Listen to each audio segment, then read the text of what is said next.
Thank you for allowing RoadReady Solutions to be a part of your regulatory compliance solution. This tutorial will show how to edit times in the ELD app.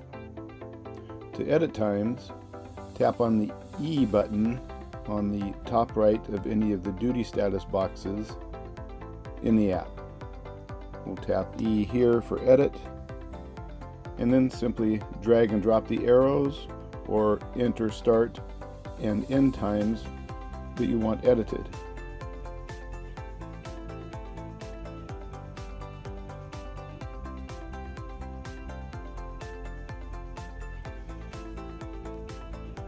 Be sure to enter a reason why you are editing the times.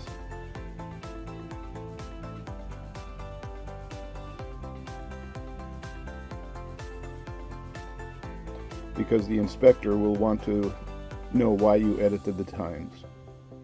Then select a new duty status. We chose on duty not driving. The change is reflected in the graph up here, and then tap the back button and you can see the change reflected in the graph. Thank you for using RoadReady Solutions.